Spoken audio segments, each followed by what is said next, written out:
아마 뭐 다 비슷한 경험들이 계실 것 같아요. 뭐냐면 우리가 하나님 앞에 기도하는 여러 가지 기도 제목들이 있지 않습니까? 그런데 뭐 그때그때 생기는 기도 제목들이 있지만 내가 오랜 시간, 오랜 세월 기도하는 어떤 그런 기도 제목들이 있지 않습니까? 그러니까 내가 오랜 시간, 오랜 세월 기도했다라는 것은 오랜 시간, 오랜 세월 응답이 되지 않았다라는 것이죠.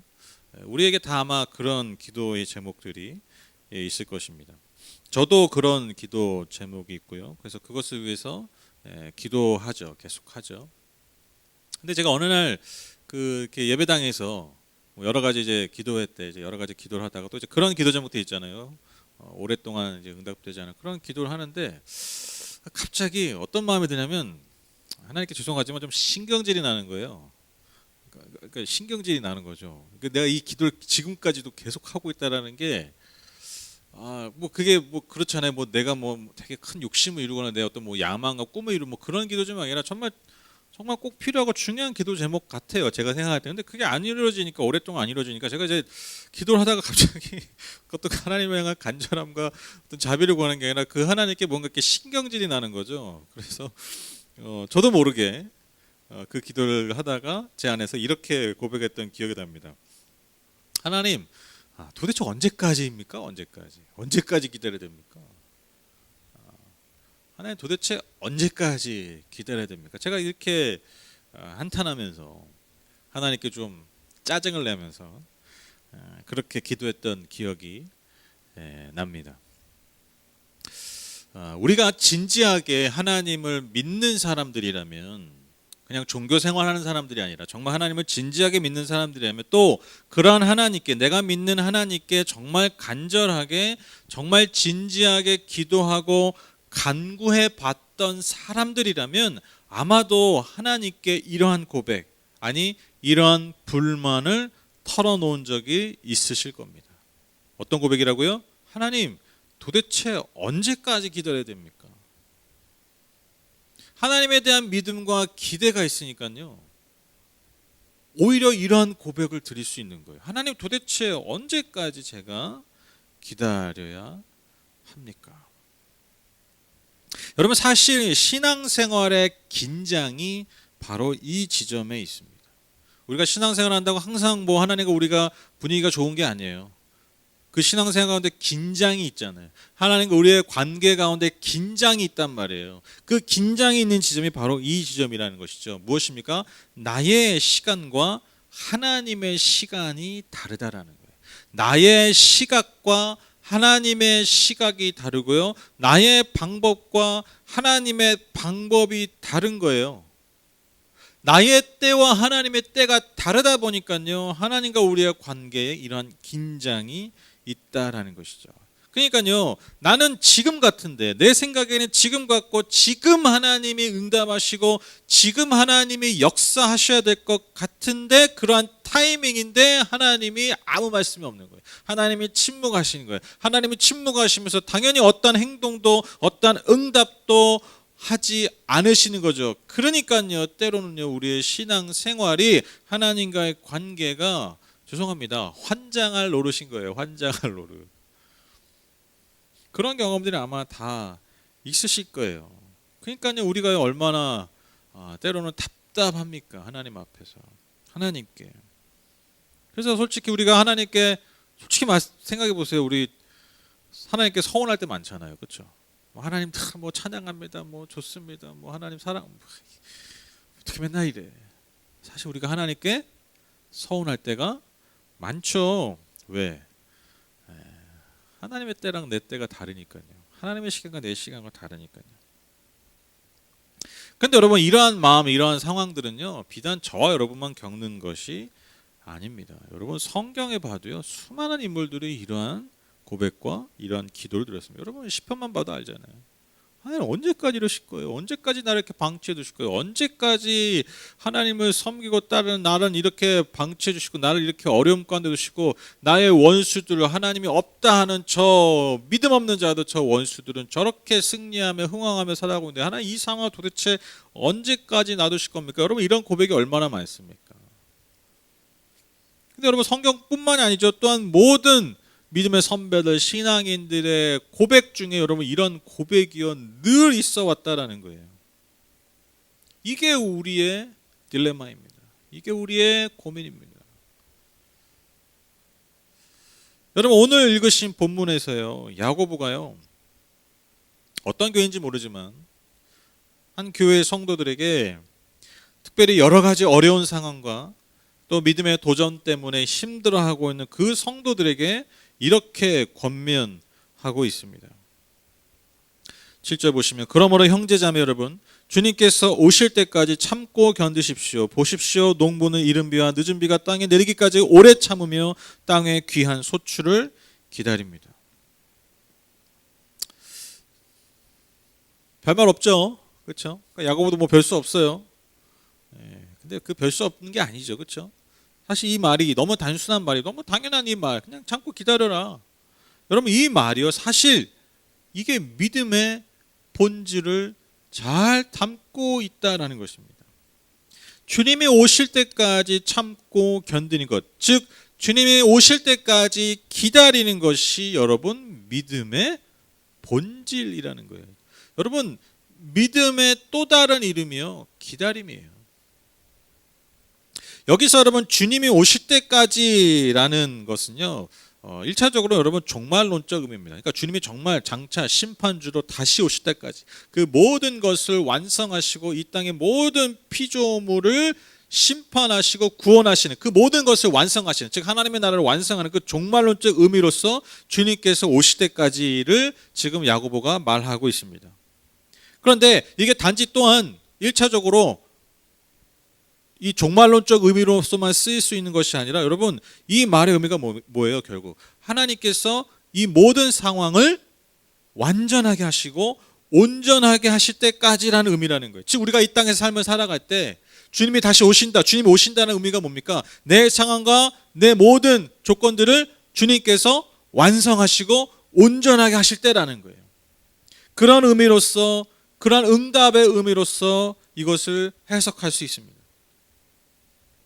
여러분 우리가 그리스도인들을 보통 신자라고 부릅니다. 신자가 무엇입니까? 믿는 사람들이죠. 그런데 저는요, 이 신자, 이 믿음의 사람들을 또 다른 표현으로 표현하고 싶어요. 그게 뭐냐면 기다리는 사람들입니다. 여러분 믿음의 다른 이름이 기다림이라고 그랬잖아요. 그러니까 여러분 신자의 다른 이름이 뭐겠어요? 기다리는 사람들이에요. 여러분 저와 여러분 어떤 사람들입니까? 기다리는 사람들이에요. 언제까지요? 주님이 다시 오실 날을 기다리는 사람들입니다. 주님께서 다시 오셔서 모든 우주와 모든 피조물들을 완전하게 하시고 새롭게 하실 그 하나님의 나라를 완성하실 날을 기다리는 사람들이 바로 저와 여러분들입니다. 또한 여러분 내 상황 가운데서, 내 삶 가운데서 벌어지는 많은 문제들, 많은 어려움들을 온전케 하시고 새롭게 하실, 그렇게 응답하실 하나님을 기다리는 사람들이 바로 저와 여러분 그리스도인, 그 그리스도인의 정체성이라는 것입니다. 그런데 여러분 중요한 것은 이 기다림이라는 건요, 단지 시간이 흘러가도록 놔두는 그런 기다림이 아니에요. 우리가 그냥 시계 보고 그냥 몇 시까지 그냥 이렇게 시간이 흘러가도록 그냥 가만히 있는 것, 여러분 이것이 믿는 자들의 기다림이 아닙니다. 우리의 기다림이 어떤 기다림이냐? 여러분 7절 하반절 다시 보실까요? 농부는, 보십시오, 농부는 이른 비와 늦은 비가 땅에 내리기까지 오래 참으며 땅의 귀한 소출을 기다립니다. 야고보는요 이 기다림을 표현하면서, 권면하면서 어떠한 비유를 듭니까? 농부와 관련된 비유를 듭니다. 여러분 중동 지역에서 여러분 농사, 고대 사회에서 여러분 농사가 가장 중요하잖아요. 그 농사에서 정말 중요한 게 뭘까요? 당연히 비입니다. 비가 내리는 것이요, 중동에서 농사에서 가장 중요하죠. 그렇죠? 특별히 여러분 당시 이 중동 사회에서 대부분의 비가 내리는 이 기후상 겨울에 내리는데 약 6개월간 내리는데요, 이 6개월에 내리는 비가요 한 해의 농사를 결정했어요. 9월 중순부터 시작되는 이것이 이른비입니다. 그리고 겨울 곡식의 추수를 위해서, 마지막 추수를 위해 중요했던 3, 4월에 내리는 늦은 비가 중요했다라는 거예요. 그래서 이른 비가 잘 내리고 늦은 비가 잘 내려야 한 해의 소출을 잘 거둘 수 있었다라는 거예요.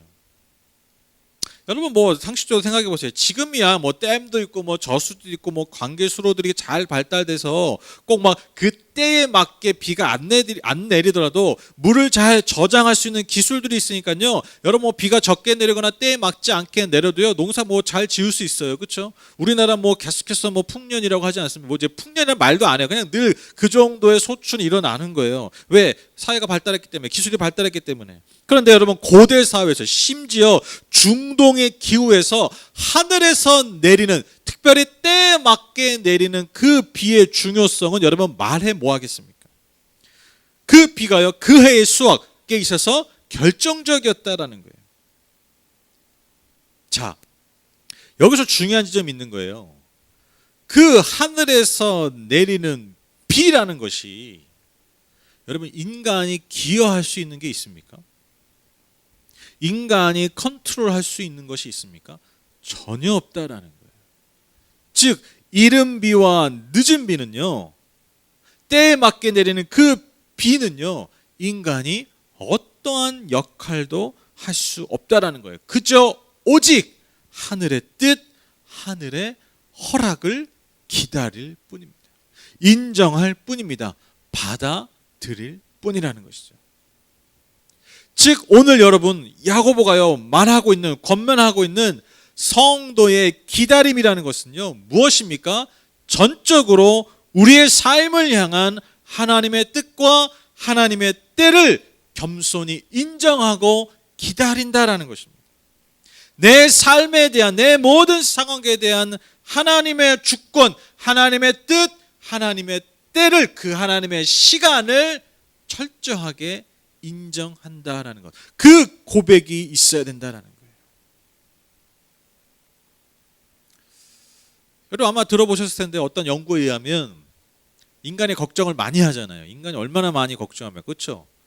인간은 그냥 눈 뜨자마자 걱정하잖아요. 뭐 조금 양의 차이지 여러분 걱정을 안 하는 인간이 없습니다. 그런데 연구에 의하면, 한 연구에 의하면 우리가 하는 대부분의 걱정이 어떠한 걱정이냐면 아직 벌어지지도 않은 일에 대해서 걱정한다는 거예요.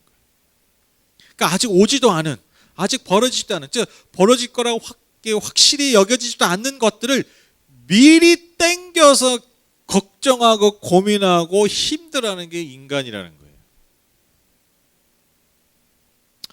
지금 본인 얘기하고 있는 겁니다. 그렇죠? 제 얘기하는 거죠. 내 얘기하는 거죠. 그렇죠? 우리 정말 생각해보면 그래요. 우리가 하는 많은 걱정들이 이미 벌어지지도 않은 거예요. 벌어질 가능성도 어떻게 보면 별로 없는 거예요. 근데 그것을 미리 땡겨서 미리 더 많이 걱정하고 고민하고 그것 때문에 힘들어하는 게 인간의 삶이라는 것이죠. 또한 여러분 우리가 걱정하는 게 또 무엇입니까? 한번 잘 생각해 보세요. 내가 컨트롤할 수 없는 걸 걱정해요. 그렇죠? 그러니까 내가 조정할 수 없는 것, 그것을 내가 걱정하는 거예요.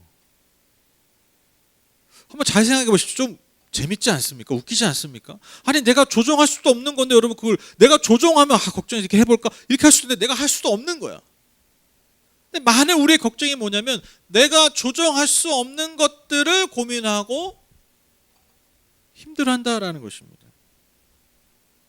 이러한 걱정들로, 그러니까 즉 내가 컨트롤할 수 없는, 내가 조정할 수 없는 많은 문제에 대해서 내가 대신, 내가 일부러 그렇게 고민하고 걱정하고 그러한 시간들로 우리의 삶을 채워간다라고 한번 생각해 보세요. 얼마나 아깝습니까? 얼마나 안타깝습니까? 여러분 그래서요 믿음이 필요한 거예요. 우리의 인간의 삶에. 인간의 삶에 하나님에 대한 믿음이 필요한 이유가 또한 여기에 있다라는 것이죠. 내가 좌지우지할 수 없고 내가 컨트롤할 수 없고 내가 조절할 수 없는 그 인간 삶의 많은 상황들을요 누구에게 맡기는 거예요? 하나님께 맡기는 거예요. 그 주권을, 내가 주권도 없어. 근데 내가 그 주권이 있는 척 사는 거예요. 있는 척 걱정하는 거예요. 그것을 믿음으로 주권을 다시 드리는 거예요. 하나님께. 여러분 그래서 인간에게 믿음이 필요한 겁니다. 참된 믿음이 필요한 거예요. 그래서 여러분 내 삶의 주권을 주님께 맡긴다는 것은 내가 무슨 수동적으로 살고 내가 무슨 진짜 죄송합니다 바보처럼 살고 그냥 로봇처럼 살라라는 게 아니에요. 어떻게 보면 내 삶의 주권을 하나님께 맡긴다는 것은요, 우리의 삶에 짊어지지도 않아도 되는 내 삶의 많은 걱정과 내 삶의 많은 짐들을 내려놓을 수 있는 삶의 지혜라는 것입니다. 이 표현이 중요합니다. 삶의 지혜라는 거예요. 여러분, 그래서 참된 믿음의 삶은요, 참된 지혜로운 삶이에요. 여러분, 그래서 자문에서 계속해서 말하는 게 뭡니까? 야훼를 경외하는 것이 지혜의 근본이다. 너무 당연하죠. 왜? 아니, 내가 할 수도 없는 거를요, 하나님을 경외함으로 하나님께 내 삶의 주권을 맡기는 거예요. 여러분, 그러니까요, 내 삶의 걱정과 내 삶의 무게와 짐들이 하나님께 맡겨지는 거예요. 그것을 진짜로 관리하실 수 있고 컨트롤할 수 있는 그분께 맡기니까요, 여러분, 내 삶의 짐과 내 삶의 어려움들이 벗어지니까, 걱정들이 벗어지니까요, 여러분, 그것만큼 내 삶에 지혜로운 게 어디 있어요? 여기 사람이 없어서 그런가, 이렇게 막 평소보다 좀 더 제가 요즘 흥분 잘 안 하잖아요. 이거 아시죠? 제가 요즘 그 예배 때 설교할 때 잘 흥분 안 하거든요. 소리 안 지르거든요. 아, 이게 좀 이제 컨트롤이 되는구나 했는데 오늘 이렇게 평소보다 좀 목이 아프네요. 물 좀 한 잔 마시겠습니다. 지금 여러분도 약간 좀 긴장, 지금 집중력이 떨어질 때 아닙니까? 그래서 좀 이렇게 좀 쉬어가는 시간이 있어야 돼. 저도 이렇게 기도하면서 여러 가지 뭐 기도 제목들이 있잖아요. 또 뭐 저는 뭐 제 기도 제목 하는 것도 아니고 또 기도할 게 많잖아요. 뭐 성도님이 뭐 많은 건 아니지만 그래도 어쨌든 성도님들의 삶을 위해서, 상황들을 위해서 막 기도하고, 뭐 교회를 위해서 기도하고, 뭐 더 나아가서 뭐 선교나 뭐 사회를 위해서 막 기도하고 막 여러 가지 기도를 하는데, 제가 기도하면서 가끔 그렇게 깨달음이 올 때가 있어요. 그 깨달음이 올 때가 어떤 깨달음이냐면 이런 거예요. 내가 지금 왜 걱정하고 있지? 내가 지금 사실 왜 고민하고 왜 괴로워하고 있지? 그러니까 내가 지금 이걸 사실 왜 기도하고 있지? 여러분, 그걸 깨달을 때가 있어요. 왜냐하면 그걸 내가 바꿀 수 있는 게 아니에요. 내가 컨트롤할 수 있는 게 아니에요. 그러니까 그냥 하나님께 맡기면 되는 거예요. 그냥 하나님께 그 주권을 내어드리면 되는 거예요. 근데 그 주권을 내어드리지 않으니까요, 내가 대신 고민하고, 내가 대신 걱정하고, 내가 막 힘들어하는 거예요. 근데 기도하다가 그걸 깨달을 때가 있는 거예요. 내가 지금 이걸 왜 고민하고 기도하고 있지?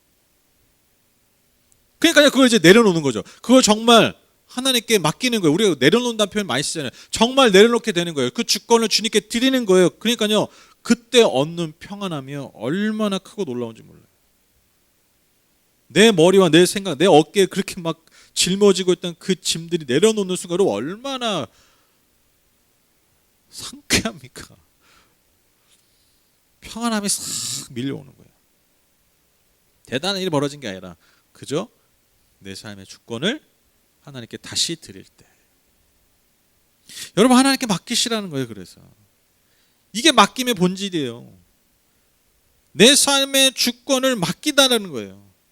즉, 그분께 내 삶의 시간표를 맡기라는 거예요. 내 삶의 시간표를.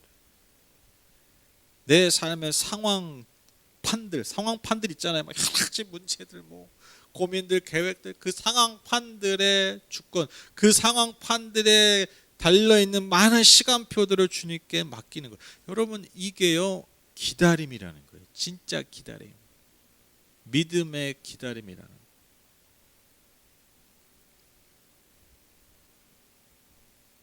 이게 진짜 삶의 지혜입니다. 우리의 삶에 많은 걱정과 짐을 내려놓을 수 있는 참된 지혜라는 것입니다. 자, 그러면 또한 그 신앙인의 기다림이라는 게 그저 또한 하나님께 다 맡겨놓고, 하나님께 주권 맡겨드립니다. 하나님, 예, 제 이제 진짜 다 맡겼어요. 나 이제 다 내려놨어. 그리고 이제 막 팔짱 끼고 막 이제 또 중간중간에 시계 쳐다보고 뭐 이런 기다림입니까? 예, 그렇지 않다라는 것이죠. 이 기다림의 시간에도요, 저와 여러분이 할 것이 있어요.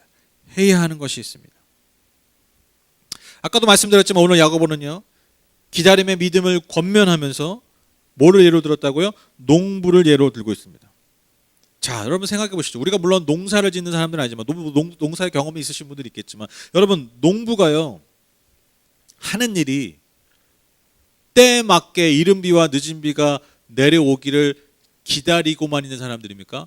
그 비가 내려오기를 기다리면서 하늘에 맡기면서 하늘만 쳐다보는 사람들입니까? 아니죠, 아니죠. 농부는 어떤 사람들입니까? 무엇보다 밭을 준비하는 사람들. 씨앗이 심겨지기 전에 그 씨앗이 잘 자랄 수 있도록 밭을 준비하는 사람들입니다. 여러분, 이 기다림의 시간 가운데 여러분의 마음의 밭을 어떻게 준비하고 계십니까? 예수님의 그 말씀의 비유처럼 30배, 60배, 100배의 결실을 맺는 여러분 그 좋은 밭으로 기다리고 계십니까? 만들고 계십니까? 아니면 여전히 딱딱한 길바닥처럼, 여전히 가시나무가 많은 밭처럼, 여전히 돌덩이가 많은 그 밭 그대로 여러분 기다리고 계십니까? 내가 정말 기다린다면요, 하나님께 내 삶을 맡겼다라면요, 여러분 어떻게 기다려야 된다고요? 먼저 내 마음의 밭을 그 하나님의 말씀과 뜻이 잘 열매 맺을 수 있는 좋은 밭으로 준비하셔야 돼요. 갈아엎으셔야 돼요. 여러분, 또한 농부는 어떤 사람들입니까? 씨앗을 심는 사람들입니다. 여러분 삶은 어떤 씨앗을 심고 계십니까? 여러분 기다리는 동안 여러분 어떠한 삶의 씨앗을 뿌리고 계십니까? 한번 잘 생각해 보세요. 내가 과연 이 기다림의 끝에 얻을, 내가 기대하고 있는 그 기대하는 것에 합당한 씨앗을 뿌리고 있는가? 아니면 하나님께 맡긴다고 해놓고 씨앗은 뿌리지도 않은 채, 뿌리더라도 형편없는, 내가 기대하고 있는 것을 결코 거둘 수 없는 그 씨앗을 뿌리고 있지는 않은가? 여러분, 우리가 돌아봐야 된다는 거예요. 여러분, 하나님 입장에서도요, 가끔요 참 난감하실 것 같아요. 왜냐하면 아마 구하는 거는 막 되게 좋은 거야. 그리고 막 기다리는데, 하나님께 맡긴데, 근데 뿌리는 거는 영 이상한 거 뿌리고, 근데 영 이상한 거 뿌리는데 여러분 어떻게 하나님도 좋은 걸 주실 수 있겠냐고요. 내가 그에 합당한, 내가 기대하는 것에 합당한 여러분 씨앗을 뿌려야죠. 물론 하나님은요, 우리가 뿌린 것 이상으로 거두게 하시는 분입니다. 그분의 은혜와 자비로 우리가 뿌린 것 이상으로 거두게 하시는 분입니다. 그러나 뿌리지 않고 여러분 거두게 하시는 분은 아니에요. 내가 나쁘고 질 나쁘고 좋지 않은 것을 뿌렸는데도 좋은 것을 주시는 분은 아니라는 거예요. 늘. 그건 하나님을 속이는 것이죠. 하나님을 가벼이 여기는 거예요. 그렇죠? 여러분, 오늘 어떤 씨앗을 심고 계십니까? 그 기다림의 시간에 말이죠. 또 농부는 어떤 사람들입니까? 그 기다리던 비가 내릴 때 농작물에 바로 물이 잘 흘러갈 수 있도록, 잘 스며들 수 있도록 늘 밭을 살피고 농작물을 살피고 잡초도 뽑고 밤낮으로 농작물과 땅을 돌보는 사람이 여러분 농부입니다. 이처럼 여러분 농부의 삶이라는 것은요, 그저 전적인 하늘의 도움을 받기 위해서 하늘만 쳐다보는 것이 아니라 전적인 하늘의 도움을 기다리지만 그 기다림의 시간에 내가 해야 할 일, 밭을 준비하고 좋은 씨앗을 뿌리고 그 씨앗이 잘 자라도록 늘 수고하는 자가 바로 농부라는 것입니다. 저는 신앙인의 삶, 믿음의 사람들의 삶이 전적으로 이와 같다고 믿습니다. 저와 여러분은요, 당연히 저와 여러분의 삶에 하나님의 주권을 전적으로 인정하고 고백하는 사람들입니다. 하나님의 은혜, 그 전적인 은혜를 온전히 의지하는 사람들이 바로 저와 여러분들입니다. 그러나 여러분, 그분의 전적인 주권과 은혜 아래 사는 우리의 삶이요, 그저 팔짱 끼고 사는 삶이 아니라는 거예요. 내 마음의 밭이 엉망이어도 그냥 그것 그대로 사는 사람이 아니라는 거예요. 내 삶이라는 밭에 여러분 좋은 씨앗을 뿌리기로 늘 결심하고 그것을 정말 뿌리는 자들이 믿는 자들입니다. 그리스도인들입니다. 그래서 하나님께서 우리에게 주신 그 은혜가, 그 자비가 우리의 삶을 통해서 아름답고 풍성하게 열매 맺을 수 있도록 믿음의 선한 싸움을 싸우고 믿음의 선한 수고를 하는, 헌신하는 그래서 하나님의 은혜가 내 삶을 통해서 이 땅 가운데 온전히 열매 맺기를 그렇게 기대하며 기다리는 자가, 수고하는 자가 바로 저와 여러분의 삶이라는 것입니다. 그래서 여러분, 오늘 야고보의 말처럼 주님께서 오실 때까지, 주님께서 다시 오셔서 그것을 완성하시고 온전하게 하실 때까지 그 기다림의 시간에 묵묵히 우리의 마음밭을 준비하며 믿음의 씨앗을 뿌리며 믿음의 선한 싸움, 그 헌신하는 삶이 바로 저와 여러분의 삶인 것입니다. 제가 아까 찬양할 때도 그런 말씀 드렸죠.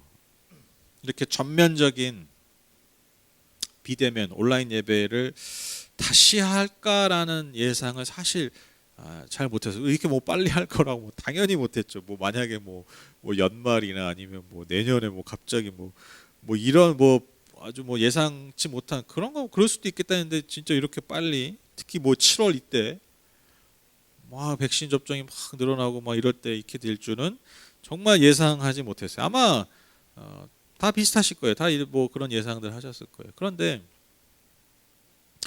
이렇게 확진자 수가 확 늘어나고 방역 단계가 4단계까지 최고 단계까지 올라가는 이 상황을 통해서 아마 많은 분들이 이러한 생각을 하셨을 것 같아요. 어떤 생각입니까? 야, 대체 언제까지 이래야 돼?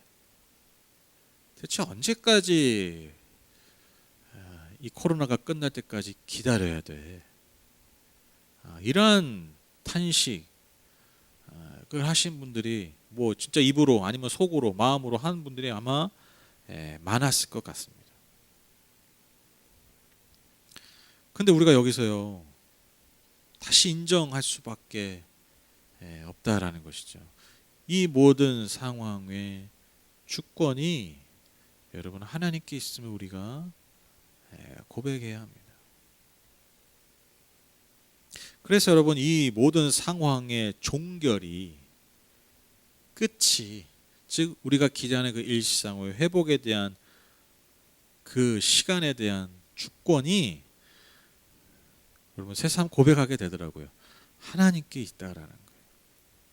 물론 여러분, 제가 드리는 이 말씀이 우리가 하는 수고가 의미 없다라는 게 아니에요. 우리가 뭐 백신을 맞기 위해서 그 준비하는 그 많은 수고, 뭐 그거 다 중요하지 않아. 야, 하나님이 그냥 주셔야 돼. 제 말은 이 말이 아니에요. 아까 말씀드렸잖아요. 우리가 수고해야 됩니다. 우리가 이 상황을 타개하기 위해서 우리가 정말 수고해야 돼요. 우리가 함께 노력해야 돼요. 우리가 서로를 돌보면서 여러분, 그 날이 올 때까지 여러분 정말 함께 헌신하고 함께 수고해야 됩니다. 그러나 우리가 인정해야 될 게 뭐냐? 그 시간에 대한 주권이 하나님께 있다라는 거예요.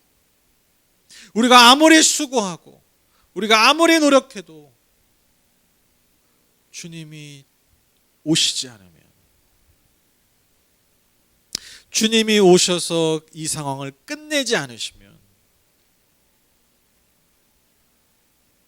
이 상황 우리가 벗어날 수 없다는 거예요. 우리가 겸손하게 다시 겸손하게 이것을 인정하고 고백해야 될 줄 믿습니다. 여러분, 모든 피조물들이 그분의 주권 아래 있습니다. 정말 새삼 느끼게 돼요. 새삼. 야, 백신 맞고 뭐 하니까 이제 다 잘 될 거야. 다 상황이 이제 종결될 거야. 맞죠. 그런데 그 마지막 점을 찍으시는 분이 우리 하나님이시라는 거. 우리가 지금 이 시간 가운데서 여러분 진짜 이걸 깨달아야 돼요. 이게 중요합니다. 이것을 정말 우리 영혼이 깨달아야 돼요. 우리의 삶의 주권이 하나님께 있구나. 마치 옛날에 농사짓던 농부들이 비가 언제 내리나, 그렇게 하늘의 뜻과 하늘의 도움과 그 하늘의 시간표를 인정하고 기다릴 수밖에 없었던 그 심정과 같이 내가 모든 것을 컨트롤할 수 있다라고 여겨지는 이 시간, 내가 내 삶의 주권이 나에게 있다. 그래서 내가 하고 싶을 때 하고 내가 하기 싫을 때 안 할 수 있다. 그렇게 생각하며 살아가고 있는 이 모든 현대인들의 삶에 우리가 다시 한번 겸손하게 깨달아야 된다. 겸손하게 인정해야 된다는 것을 여러분 돌아보게 되는 지금의 시간입니다. 여러분 기다려야 됩니다. 믿음으로 기다려야 됩니다. 이 시절이야말로 우리가 주님을 향한 신실한 믿음을 다시 회복하고 내 삶의 주권이 하나님께 있음을 이 너무나 당연한 고백, 이 너무나 당연한 이 고백을, 이 믿음의 고백을 우리가 정말 다시 회복하고 이 믿음의 고백을 통해서 우리가 또한 묵묵히 우리의 해야 할 일을 해 나가야 됩니다. 여러분, 여러분의 마음밭을 준비하십시오. 여러분의 마음밭을 좋은 밭으로 준비하십시오. 그리고 그 좋은 밭에 여러분 좋은 씨앗을 심으십시오. 기도의 씨앗을 심으십시오. 하나님의 말씀의 씨앗, 그 약속의 말씀의 씨앗을 심으십시오. 그리고 믿음의 선한 싸움을 하십시오. 하나님의 나라를 위한 믿음의 선한 싸움, 그 하나님의 나라를 위한 헌신과 수고를 마다하지 마십시오. 우리가 이 시절에 다시 회복해야 될 너무나 당연한 모습이요, 너무나 당연한 신앙인의 삶인 것입니다. 그래서 결국 이 모든 것들이 하나님의 뜻과 계획 안에서 종결되었을 때 바로 주님이 정말 오셔서 다시 오셔서 이 모든 상황들을, 어려움들을 온전케 하실 때 여러분 보십시오. 여러분 볼 것입니다. 우리가 그때 준비했던 마음밭, 그 밭에 뿌렸던 씨앗들이, 그 수고들이, 그 싸움들이, 그 헌신들이 얼마나 아름답게, 얼마나 풍성하게, 얼마나 놀랍도록 우리의 삶에 열매 맺는지 여러분 보시게 될 겁니다. 그 놀라운 열매를 풍성하게 맺으시는 주님이 오실 때, 그래서 주님이 오실 때 그 열매를 통해 하나님께 칭찬받으시는 저 여러분 다 되시기를 주님의 이름으로 축복합니다. 결론을 맺겠습니다. 제가 예전에 여러 가지 상황이 힘들었을 때, 정말 뭐 개인적인 상황도 어렵고, 뭐 관계관도 여러 가지로 어렵고, 막 여러 가지 정말 늘 삶의 무게를 지고, 그러니까 늘 힘드니까요. 그러니까 힘든지도 모를 때 있잖아요. 그러니까 늘 힘든 게 쌓여 있다 보니까 이게 좀 막 힘들어, 막 힘들어, 막 이렇게 말할 수 있는 건요 좀 덜 힘든 거예요. 그렇죠? 아시죠? 진짜 힘들면요 그런 말도 못해. 뭐 그런 말 할 그 여력도 없어. 왜? 그냥 늘 힘드니까, 늘 그런 무게 사니까. 제가 이제 그럴 때가 있었는데, 이제 어느 날 예배를 드리는데, 이제 찬양 예배를 드리는데, 그 이제 앞에서 어떤 찬양을 부르냐면 그 지금은 엘리야 때처럼이라는 찬양을 부르는 거예요. 지금 엘리야 때처럼. 여러분 지금 엘리야 때처럼 이게 좀 빠른 찬양이에요. 좀 신나는 찬양이에요. 그래서 막 하나님 막 주님이 오셔서 막 완전케 하시고 막 이런 거 막 기대하고 소망하는 날이. 그래서 막 지금은 엘리야 때처럼, 그래서 막 빨리 막 이렇게 부르면서 이렇게 굉장히 신나는 찬양인데, 그러니까 막 같이 예배드리는 그 회중들이 막 신나가지고 손 들고 막 박수 치면서 막 찬양을, 저도 막 이제 막 손 들고 박수 치고 막 찬양하죠, 신나게. 근데 이제 막 신나게 찬양하다가 갑자기 그 찬양을 부르다가 제가 펑펑 운 기억이 있어요. 왜 그랬냐면 그 후렴 가사 때문이었어요. 보라 주님 구름 타시고 나팔 불 때에 다시 오시네. 보라 주님 구름 타시고 나팔 불 때에 다시 오시네. 보라 주님 구름 타시고 나팔 불 때에 다시 오시네. 막 신나게 찬양하다가 다시 오시네 이 찬양을 고백을 드리는데 제가 거기서 막 펑펑 울었어. 왜 울었냐면 갑자기 제가 너무 그냥 늘 힘드니까 그냥 그렇게 살았는데 그 막 제 삶에 어렵고 힘들었던 상황들이 막 올라오는 거예요. 그 찬양을 부르는데. 근데 다시 오시네 이 고백을 하니까요 제 안에 그렇게 위로가 되더라고요. 왜? 그래, 주님 다시 오셔서 반드시 이 상황을 갚아주실 거야. 다시 오셔서 해결해 주실 거예요. 오셔서 이 상황들 다 정리해 주실 거예요. 내 어려움을 알아주실 거예요. 내 어려웠던 이 상황들 이해해 주실 거야. 내가 했던 헌신들, 수고들 하나님이 인정해 주실 거야. 받아 주실 거야. 반드시 주님 다시 오셔서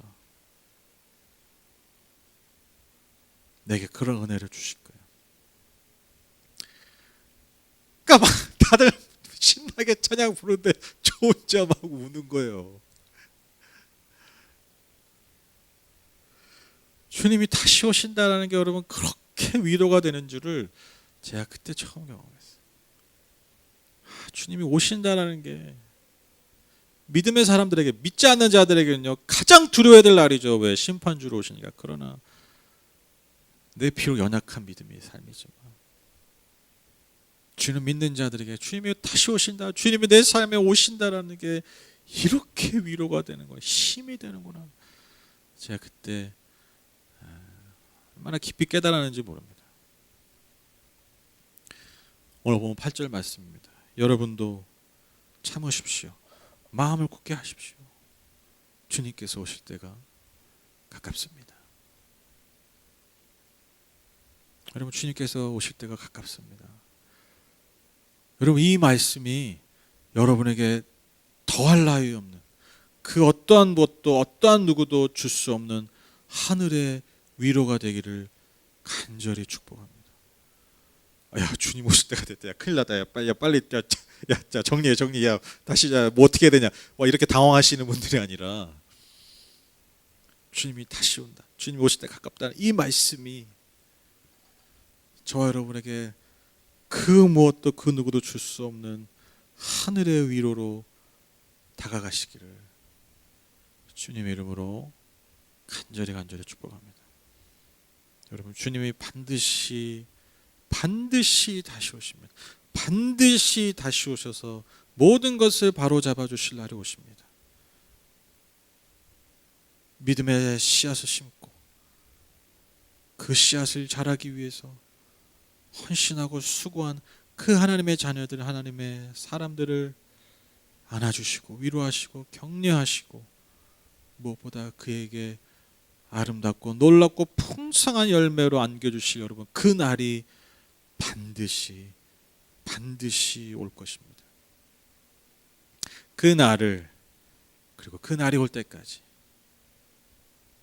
믿음으로 기다리는, 기쁨으로 기다리는 내 마음밭을 준비하며 좋은 씨앗을 심으며 믿음의 선한 싸움, 헌신으로 그 날을 기다리시는 저와 여러분, 그래서 그날 주님이 놀라운 열매를 주시는 것을 목도하며 주님과 함께 기뻐할 저와 여러분 다 되시기를 주님의 이름으로 간절히 축복합니다.